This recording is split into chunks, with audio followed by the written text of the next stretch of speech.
bagaimana menjadi garam dan terang dunia itu dengan hal yang sederhana, bahwa kita harus peduli kepada orang-orang yang membutuhkan pertolongan kita, peduli kepada orang yang miskin, dan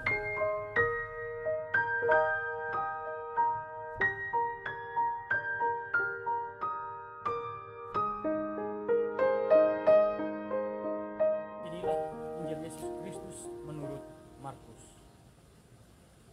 Dimuliakanlah Tuhan. Kamu adalah garam dunia. Jika garam itu menjadi tawar, dengan apakah ia diasinkan?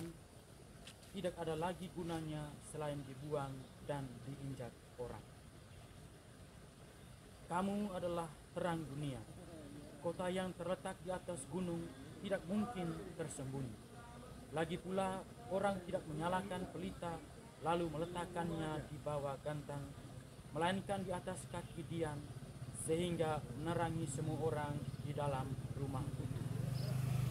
Demikianlah hendaknya terang bercahaya di depan orang, supaya mereka melihat perbuatanmu yang baik dan memuliakan Bapamu yang di surga. Demikianlah sabda Tuhan.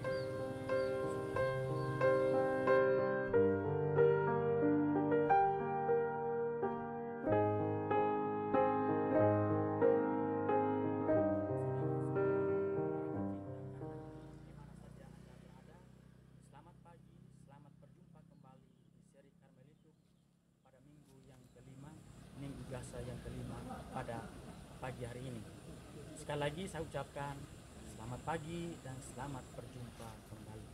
Terima kasih saudara-saudari sudah sempat mampir di dalam edisi Karmelituk kita pada pagi hari ini. Dalam bacaan-bacaan suci hari ini kurang lebih mengisahkan dua poin penting yang kiranya kedua poin ini tidak pernah terlepas dalam kehidupan kita sehari-hari, yakni berkaitan dengan garam dan terang dunia. Memang garam dan terang dunia ini bagi kita ini bukanlah hal yang asing. Bukanlah hal yang asing bagi kita. Sehingga tema kita dalam seri Karmelituk pada pagi hari ini saya tidak perlu merubahkan lagi, karena tema ini memang sudah sangat pas, ya, di mana garam dan terang dunia ini merupakan salah satu tema yang membuat kita merefleksikan lebih mendalam tentang perbuatan kita dan secara khusus dalam kehidupan sosial kita setiap hari. Sehingga temanya adalah garam dan menjadi garam dan terang dunia. Sobat Karmelituk, di mana saja Anda berada,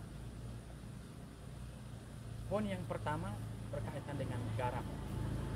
Tentu jika kita bicara mengenai garam, pasti semua orang akan tahu garam itu seperti apa, lalu fungsinya bagaimana. Secara khusus untuk ibu-ibu yang suka memasak pasti tahu persis garam itu fungsinya untuk apa. Ataupun ada untuk teman-teman yang di pinggir pantai, pasti fungsinya garam itu untuk apa, yakni selain untuk pengawet bahan makanan, misalnya ikan. Untuk teman-teman yang di pinggir pantai biasanya mengawetkan ikan itu dengan garam. Khusus untuk ibu-ibu juga, ibu-ibu tentu pasti tahu kalau seandainya makanan itu terasa hambar, maka garamlah solusi terbaik untuk bagaimana menyedapkan makanan itu, supaya semua yang dihidangkan itu dinikmati orang dengan hati yang senang. Bagaimana kalau seandainya kita menikmati makanan yang terasa enak, itu enak berarti bahwa semua bumbu-bumbu itu ya, sesuai dengan apa yang kita inginkan. Garam, tentu semua orang itu, bahkan kalau seandainya masih ini, orang akan tambah lagi makan, karena bumbu yang dicampur itu pas sesuai dengan keinginan kita masing-masing.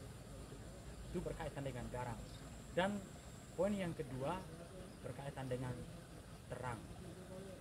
Sekali lagi, terang juga ini selalu berkaitan dengan kehidupan realitas kita setiap hari. Di mana-mana semua orang pasti mencari yang namanya terang. Tidak ada orang yang mencari atau hidup dalam kegelapan. kecuali bagi saudara-saudara kita yang di pedalaman, yang dimana sampai pada detik ini pun listrik belum masuk. Nah, tetapi itu karena persoalan-persoalan lain. Tetapi bahwa mereka pun tentu akan menghindari dari hal-hal yang gelap. Misalnya apa yang dibahasakan dalam bahasan Injil hari ini, bahwa terang itu diibaratkan dengan pelita. Pelita itu mungkin teman-teman tahu pelita itu seperti apa. Memang kalau untuk konteks sekarang mungkin pelita itu hampir punah, bahkan hampir tidak ada, sehingga pada generasi sekarang itu tidak tahu lagi jenis pelita itu seperti apa. Tapi pelita itu adalah semacam penerangan ala kampung ya, seperti itu. Itu namanya pelita. Dalam bacaan Injil pun dikatakan bahwa pelita itu harus diletakkan di atas kaki dian. Kaki dian itu posisinya tinggi, dia tidak rendah, karena memang fungsi dari terang ini supaya semua orang yang ada dalam ruangan itu bisa dilihat, boleh menikmati terang itu. Baik Sobat Karmel itu dimana saja Anda berada, kiranya kedua poin ini gereja pun merefleksikan bahwa garam dan terang dunia ini sebagai sebuah simbol bahwa kita umat Kristiani pun hendaklah menjadi garam dan terang dunia. Jika garam itu sebagai bahan pengawet makanan ataupun bahan yang membuat makanan itu menjadi enak, menjadi pas di mulut kita, maka hidup kita pun kurang lebih harus seperti garam. Dalam realitas hidup kita kurang lebih menjadi seperti garam. Artinya kita harus menjadi bagaimana kita membuat hati orang itu merasa in dengan kita, dan kita harus berdamai dengan situasi yang ada di lingkungan hidup kita, dan itu adalah bagian dari garam yang diberikan kepada kita pada Injil hari ini. Dan yang kedua berkaitan dengan terang. Sudah saya katakan bahwa tidak semua orang itu senang hidup dalam kegelapan. Meskipun orang-orang yang di pedalaman, tetapi mereka pasti akan mencari solusi supaya kegelapan itu selalu diterangi dengan terang Kristus.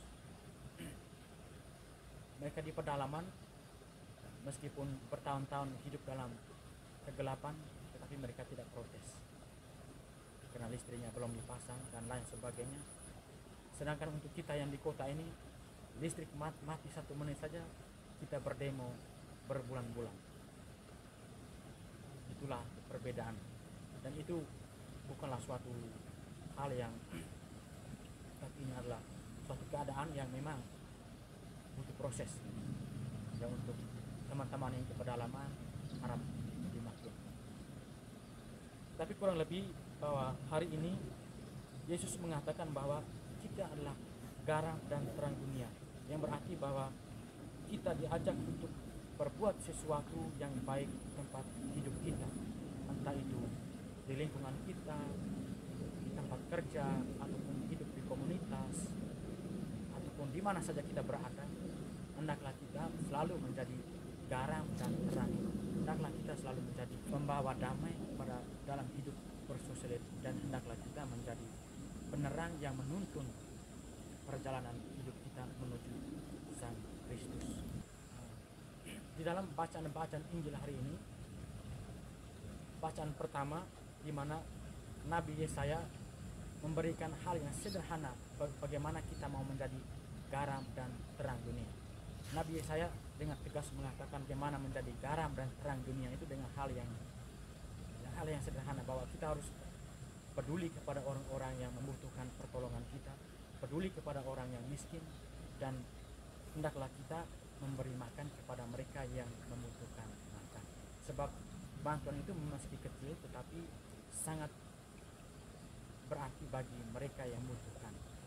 Sehingga garam dan terang dunia itulah di dalam perbuatan kita sehari-hari. Garam itu bagaimana kita di dalam sikap dan tindakan kita terhadap sesama kita, secara khusus bagi mereka-mereka yang membutuhkan pertolongan kita harus setidak-tidaknya kita harus memberikan bantuan kepada mereka. Dan terang adalah bagaimana kita mau menjadi penuntun bagi mereka menuju Sang Kristus itu sendiri. Sebab di dalam Injil bahwa terang itu atau berita itu harus disimpan di atas kaki dian, artinya kaki dian yang artinya tinggi, dan supaya terang itu bisa membias kemana-mana, sehingga orang yang dalam satu ruangan itu bisa menikmati cahaya itu. Sehingga kita pun sebagai umat Kristiani harus menjadi terang yang menuntun sesama kita untuk menuju Sang Kristus. Saudara-saudari, para pencinta Karmelitik dimana saja Anda berada, menjadi garam dan terang dunia adalah sebuah tugas dan kewajiban kita sebagai umat Kristiani. Maka apapun terjadi, apapun alasannya, hendaklah kita dengan cara apapun itu, baiklah kita untuk menjadi garam dan terang dunia dalam lingkungan hidup kita di mana kita berada. Demikian renungan singkat dalam seri Karmelitik pada pagi hari. Kemuliaan para Bapa dan Putra